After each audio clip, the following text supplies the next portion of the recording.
For this part of the demonstration, I'm going to show you how easy it is to create a takeoff using Bidcon. I'm actually going to center this around three IFC models. We've got a federated model, courtesy of the advanced sample file in Revit. And if I step into transparent mode for a moment, you can see when I click on, for example, the structural model, we can see all of the elements of those that are highlighted. So let's go back into solid mode and stop highlighting anything.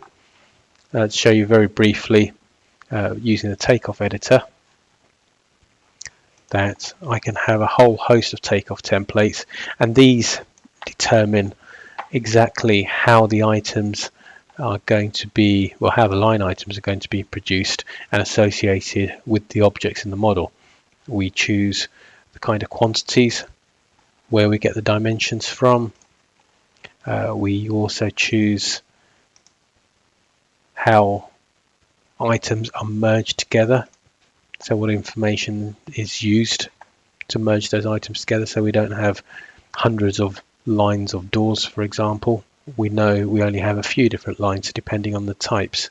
Okay, so I'm going to take off only selected items. I'm going to do that by holding down Control and selecting a few different IFC entities, and effectively it's selected 1300 or so items. Let's take off only the selected items.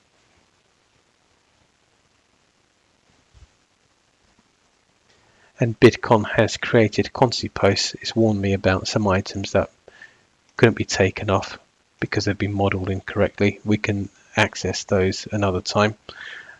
But for now, I'll show you the link. So if I want to show you items that have been merged together, let's look at my piles. Step into transparent mode, and we can see those are below the surface. Same kind of thing for the pile caps and the floors.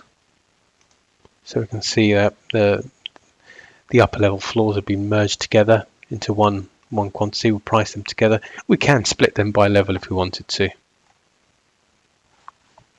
Look at my doors. I can see we've got 95 of a particular type over here, 63 of a particular type over here, and you get the picture. They're merged together to make it easier to cost, but this information carries its way through the IFC file, so when you're using it as a single source of information, it's all there. We'll find items that haven't been modeled. Say for example, let's take our floor again. So it's this ground floor.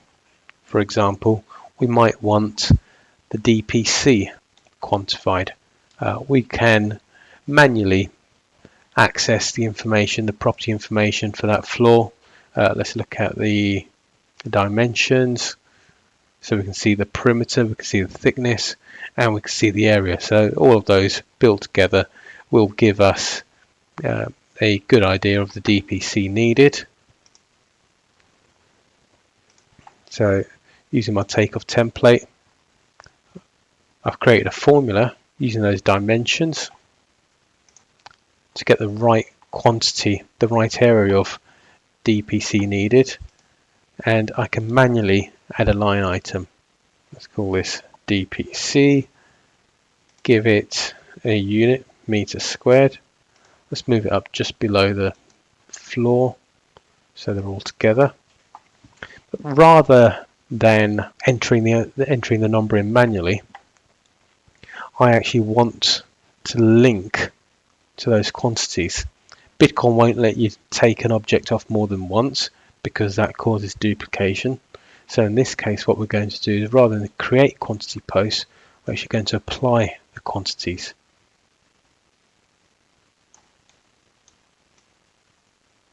So going from underneath the model, Very easy to see the floor.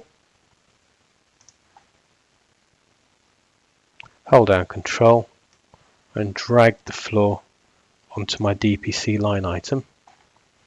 Bidcon gives me the option to use a number of properties as the dimension information. I'm going to use my template, and there we go. We can see 1,829 meters squared of DPC is needed, and there we go. That DPC is linked to the floor. Okay. So that's one example of how we would create quantities for objects that haven't been modeled, but we can access the information from elsewhere. One other thing we might want to do is add model revisions. So if we take the structural model again, add a revision. I'm going to use one where a simple change has been made, but it's quite a vast change and it's had a knock-on effect. So let's import that model. So we're going to import only the structural model.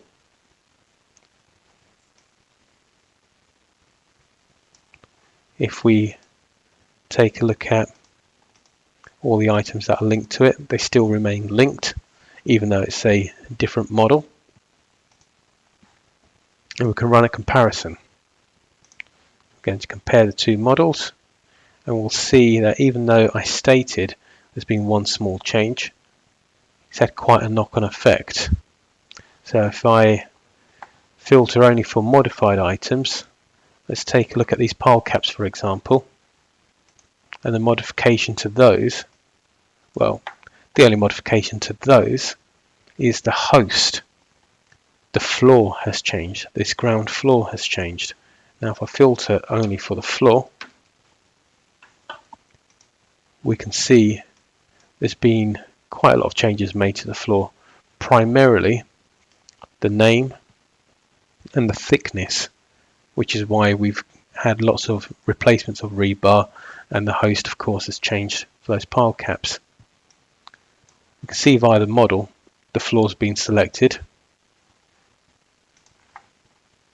and we can now have a look at the effect of those changes. The volume of slab has now been changed, so it's not 522 anymore. Let's remove that link and take the volume off again.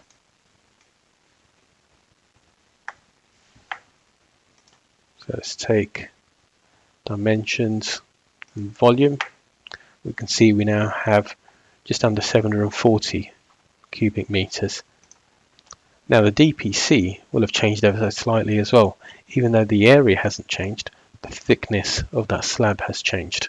So we haven't got 1,829 anymore. So let's zero that to remove the link.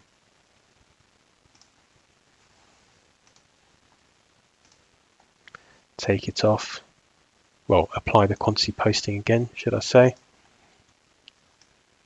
Take that same formula from the template, and we can see by around 35 square meters the DPC has increased. Okay, in later examples we'll show you how this process can be done automatically. This highlights here that the change can be tracked down, and even though the change is made, everything is linked to the model, and of course the costs and quantities will have increased accordingly, allowing you to track your revisions and manage the changes that need to be made to the cost plan.